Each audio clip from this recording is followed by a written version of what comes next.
terletak di bagian selatan Gunung Ciremai. Terdapatlah wisata religi di Kabupaten Majalengka yang dikenal dengan makam Sunan Parung. Berdasarkan cerita leluhur setempat, Sunan Parung diceritakan sebagai sosok penyebar agama Islam pertama di daerah ini hingga kota lainnya di Jawa Barat. Dari cerita sejarah Islami inilah tak ayal banyak peziarah yang tidak hanya dari Majalengka, bahkan dari luar daerah pun melakukan lawatan religi untuk berdoa hingga melakukan ritual. Berangkat dari kebiasaan ritual tersebut, ada kepercayaan bila kita mempunyai keinginan dan melakukan runutan ritual, niscaya keinginan kita akan bisa terkabulkan. Ya kita mendoakan beliau aja, dan kesananya ya mungkin kita bisa mendoakan beliau, setelah itu ya kita minta doanya beliau juga. Sekarang kedua kali ke sini, alhamdulillah saya minta keberkahan karomahnya dari Sunan Parung. Ya mudah-mudahan segala urusan keluarga saya dijembarkan, digampilkan segala rupiahnya. Alhamdulillah Pak, segala urusan dilancarkan. Berhubung kita meminta ke Gusti Allah di depan makom yang diridhoi ku Gusti Allah, mudah-mudahan doa saya, tawasul saya di situ, mudah-mudahan Allah ngabulkan segala rupi urusan kita. Tidak hanya itu, kawasan makam Sunan Parung ini pun kerap kali menghadirkan cerita di luar nalar yang dialami para peziarah. Seperti peziarah yang memberikan petunjuk untuk datang ke tempat ini dalam bentuk mimpi. Tertentu aja, kalau misalnya ada waktu luang dan ada petunjuk, kita berangkat. Kalau kita dibilang mistis itu lewat mimpi juga. Iya, kita ada petunjuk aja. Kita kedatangan. Iya, beliau katanya suruh ziarah ke Sunan Parung ini. Juga konon banyak peziarah yang mendengar adanya suara-suara gaib yang bergema ikut berdoa dalam peristirahatan terakhir Sunan Parung ini. Bagaimanakah fenomena ritual serta mitos spiritual yang dipercaya warga sekitar dalam sudut pandang keislaman? Wah, ini Pak Ustadz, iya. Pak Rana ini. Oh, Sunan Parung makanya. Iya. Kalau saya ada kayak gini-gini, alergi saya tuh kadang-kadang. Assalamualaikum. Waalaikumsalam. Dengan Bapak siapa? Pak Engkos. Pak Engkos. Pemirsa Mister Tukul Jalan dimanapun Anda berada dari dunia nyata maupun dunia gaib di seluruh alam semesta yang indah ini. Sekarang saya berada di makam Sunan Parung, Desa Sangiang, Kecamatan Banjaran, Kabupaten Majalengka. Dan alhamdulillah sekali Allah mempertemukan dengan Pak Engkos ya. Dan kita mau nanya-nanya nih, bagaimana sejarahnya Sunan Parung menjadi penyebar agama Islam? Monggo. Iya. Sunan Parung adalah anak dari Ratu Semar Kencana. Beliau, Ratu Semar Kencana, nikah dengan Raden Kusumalaya, keturunan dari Kesultanan Cirebon. Sebelumnya Ratu Semar Kencana belum masuk Islam. Setelah menikah dengan Raden Kusumalaya, dia masuk Islam. Pada saat itu mempunyai 7 anak. Anak yang pertama, ya inilah yang disebut dengan Sunan Parung. Beliaulah yang mulai untuk menyebarkan agama Islam bukan di Majalengka saja, tapi nyebar ke wilayah-wilayah lain, di antaranya ke Kuningan, lalu ke Ciamis, ke Sumedang, Subang, lalu Cianjur, Garut, dan wilayah yang lainnya.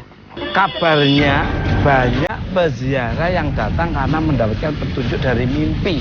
Ceritanya bagaimana nih Pak Mas? Monggo.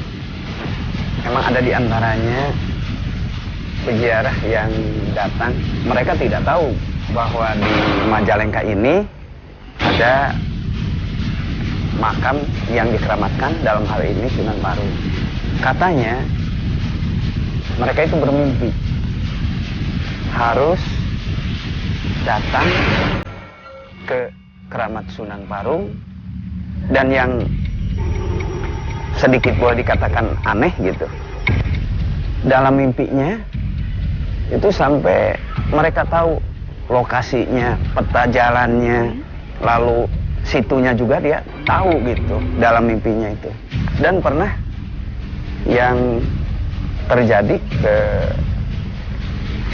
rumah saya, bahwa dia mimpi katanya harus berziarah dengan membawa uang. Dalam mimpinya katanya tiba-tiba muncul seorang ibu-ibu katanya. Si ibu itu bilang, kamu nak harus berziarah ke makom keramat yang ada di Telaga Sanghyang, katanya begitu. Tolong nanti kalau kamu udah sampai ke Pak Kuncen, tolong kasihkan uang 5 juta. Dan betul dia datang ke rumah, langsung dia bawa uang 5 juta. Dikasihkan ke saya kan jadi bingung. Ini uang ini buat apa kan gitu. Katanya saya ngikuti mimpi katanya. Nah, menurut saya kalau mengikuti mimpi, yang namanya mimpi itu kan imajinasi, berarti kan bohong. Saya bilang gitu, udah biar gini aja, ini uang silahkan simpan, dan saya suruh perbanyak ibadah, sering zikir, minta sama Allah. Dan kebetulan dia sampai 11 hari 11 malam nginep di sini, nggak pulang pada saat itu. Mendapat petunjuk melalui mimpi ini, pandangan secara Islam bagaimana, Ustaz? Mimpi itu kalau terjadi memang atas izin Allah. Cuma kalau mimpi yang kelihatannya aneh seperti ini, betul beliau Pak Engkos tadi, hati-hati. Tidak mungkin umpamanya tidak ada tujuan, tiba-tiba mimpi harus ke ini, itu nggak mungkin. Pasti beliau di sananya itu ada tujuannya.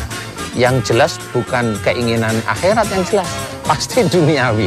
Jadi hanya karena memang dia sudah seperti itu, dimimpilah oleh sesuatu atau makhluk Allah untuk disuruh ke sini. Nah, kenapa itu bisa masuk?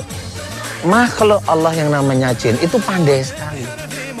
Jadi bisa aja dia masuk ke dalam otak kita, memorinya itu di scanning, ketemu, jadiinlah dia mimpi. Karsono banget ya. Jadi jangan kita terburu-buru percaya mimpi. Teman saya seorang ustadz mimpi dia itu diterima sama seorang wanita, mau ngelamar katanya ya, memang karena dia naksir. Dilamar beneran ditolak nggak taunya. Padahal teman saya ustadz. Jadi kalau memang mau ke sini, silahkan mendoakan beliau agar dosa-dosanya diampuni, amal solehnya diterima, syiarnya diterima oleh Allah Ta'ala, itu bagus. Luar biasa. Dan mimpi itu lihat jam-jamnya kalau hitungan primbon. Kalau jam 3 berarti kamu nggak tidur karena kok tahu jam. Pak Engkos, Iya. mohon izin Pak Engkos, boleh masuk ke dalam Pak Engkos? Boleh. Nah, pemirsa, Mr. Tukul Jalan-Jalan dimanapun Anda berada di seluruh alam semesta yang indah ini. Energi apa yang ada dan cerita apa lagi yang akan bisa diambil sisi positifnya dari pemirsa Mr. Tukul Jalan. Gitu terus, Mr. Tukul Jalan. Itu ada asap hitam. Asap hitam itu apa? Ya. Kalau dilihat lagi gini, ya itu jin. Wah. وازاي يا حبيبي ضيعنا